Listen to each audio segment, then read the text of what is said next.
Chair پر میں بیٹھا ہوا ہوں، تو میرے جو 7 بندے وہ گئے تھے باہر سے لے کر، ان کا چیکنگ کے لیے وہ اندر چلے گئے، مجھے باہر بٹھا گئے۔ تو عورت آئی تو اس نے اس طرح 2 بار دیکھا تو کہنے لگی ان کو کون لایا ہے؟ تو وہ کہنے لگے ہم لائے۔ انہوں نے کہا تمہیں اور بندہ کوئی نہیں نظر آیا؟ ایسے وہ گرم ہوئی، قریب تھا کہ ان کا گریبان کو پکڑ لیتی۔ تو میں نے کہا بچی بیٹی یہ تو میں حضور کی ناموس کے لیے آیا ہوں یہاں۔ تو میں نے پولیس والوں کو کہا، میں نے کہا جلدی مجھے اندر لے جاؤ ورنہ یہ عورت تمہیں مارے گی۔ اب سمجھ آ جائے نا تو پولیس کی وردی پہنے ہوئے بھی سمجھ آ جاتی ہے۔ کیوں جی؟ مجھ سے ایک لفظ بھی نہ پڑھا ہو تو پھر بھی سمجھ آ جاتی ہے، اور سمجھ نہ آئے تو دورہ حدیث تک پڑھنے کے بعد بھی استاد سمجھ نہیں آتے۔ یہ تو اپنی اپنی قسمت کی بات ہے نا جناب۔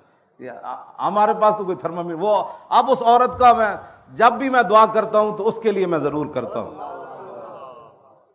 کہ میں تو اس کو جانتا ہی نہیں تھا، لیکن وہ میری خاطر پولیس کی وردی پہن کر پولیس والوں سے الجھ پڑی کہ آپ کو بندہ ہی اور کوئی نہیں ملا، ان کو کیوں آپ کیوں لائے ہو، ان کو کیوں لائے ہو؟ میں نے کہا مجھے اندر بھیجو، یہ لڑکی تمہیں مارے گی۔ آپ پولیس والے فوراً مجھے اندر لے گئے۔ تو سمجھ آنے میں تو 1 منٹ بھی بندہ آ جاتا ہے، ورنہ میری اتنی لمبی تقریریں کرنے کے بعد بھی بندہ کہے انجے لگے ہوئے سن بادشاہ۔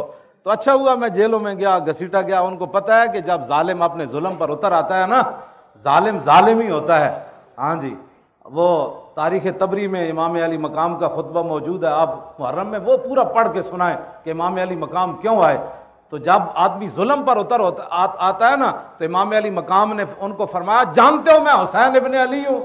تو جب ظلم پر اتر آتا ہے تو وہ کہنے لگے ہم تو آپ کو جانتے ہی نہیں ہیں، آپ کون؟ ظالم تو ظالم ہی ہوتا ہے نا، وہ تو حسین کو بھی نہیں پہچانتا جن کی شکل و صورت بھی رسول اللہ جیسی تھی۔ ہاں جی، نہیں کرتے، ہاں ظالم ظالم ہی ہوتے۔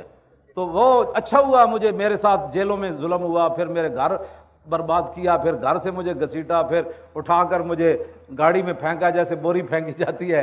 تو پھر یہ تو شکر کرے خدا کا، اگر یہ ہمارے ساتھ ظلم نہ ہوتے تو یہ تاریخ آگے کیسے بڑھتی؟ تو پھر اللہ تعالیٰ ان اللہ مع الصابرین